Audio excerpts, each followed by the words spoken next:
Come to the lighthouse by midnight if you want to save him. The phone buzzed. Laura's pulse quickened. Unknown number. A single sentence flashed on the screen. Come to the lighthouse by midnight if you want to save him. Save who? Her mind raced. No time to waste. She grabbed her jacket, heart pounding. The message was chillingly specific. The old lighthouse, a beacon of the past, now a decaying relic. Who would send such a message, and what did they want?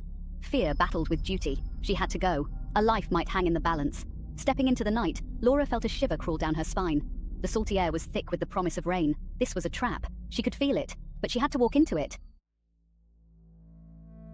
The road to the lighthouse was deserted. Streetlights cast eerie shadows, twisting familiar shapes into menacing figures. Every rustle of leaves, every creak of her car sent jolts of adrenaline through her. The clock ticked down, minutes melting away like sand.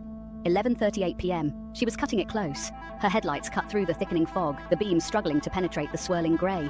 She could see it now. The lighthouse. A lonely silhouette against the stormy sky. A chill ran down her spine, colder than the night air. This place had always held an unsettling aura. Now it felt downright sinister.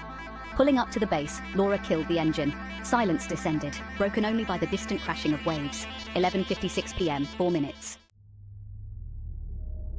Fog swirled around her, clinging like ghostly fingers as she stepped out of the car. The lighthouse towered above, a black monolith against the leaden sky.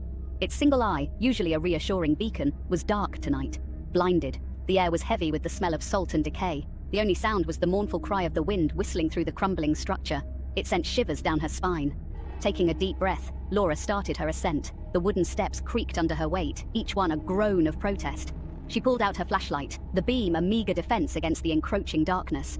As she climbed higher, the wind howled louder, a chorus of tormented souls. The fog seemed to press in, suffocating, disorienting. A sense of dread gnawed at her. Shadows and silence. The air inside the lighthouse was thick with dust and the musty odor of neglect. Cobwebs, spun by unseen hands, clung to every surface. The only light came from her flashlight, its beam dancing nervously over the shadows. The silence was oppressive, broken only by the thud of her own heartbeat in her ears. Each step was an effort, her senses heightened, straining to hear any sound, any movement that wasn't her own.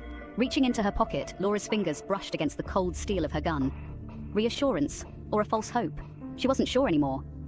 The line between bravery and foolishness blurred in this place.